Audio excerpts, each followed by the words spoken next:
நகை வியாபாரியான சேலம் அதிமுக நிர்வாகி நடவடிக்கை எடுக்க தயங்கும் மாவட்ட செயலாளர். திருட்டு நகை விவகாரத்தை காவல்துறையின் அனுமதியோடு தனது வீட்டில் வைத்தே பஞ்சாயத்து தீர்க்கும் சேலம் அதிமுக பிரபலத்தின் வீடியோ வைரலாகி ஒட்டுமொத்த காவல்துறையினரையும் அதிர்ச்சிக்கு உள்ளாக்கியுள்ளது. சேலம் மாவட்டம் ஓமலூர் தொகுதிக்கு உட்பட்ட காடையாம்பட்டியை சேர்ந்தவர் ஆனந்தன்.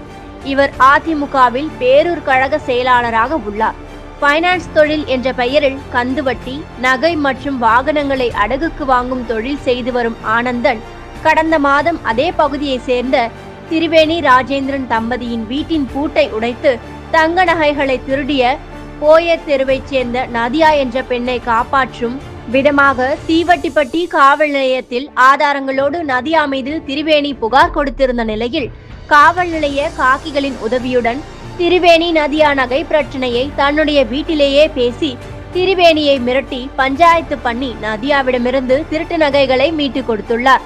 இந்நிலையில் இந்த திருட்டு நகையை நதியாவிடமிருந்து ஆனந்தன் தான் பாதி விலைக்கு வாங்கியதாகவும் அதனால்தான் காவல் நிலையம் போன திருட்டு வழக்கை தானே தன்னுடைய வீட்டில் வைத்து முடித்து இத்திருட்டு வழக்கிலிருந்து தன்னையும் நதியாவையும் ஆனந்தன் காப்பாற்றிக் கொண்டுள்ளார் என்கின்றனர் திரிவேணி தரப்பினர்.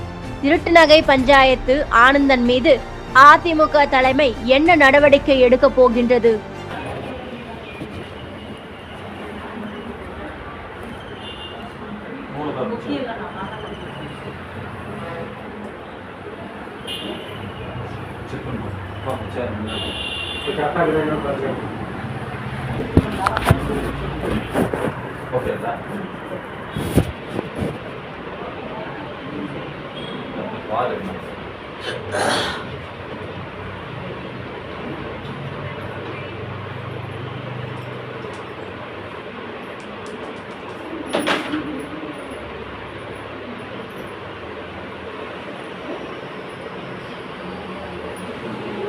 இப்ப நதியா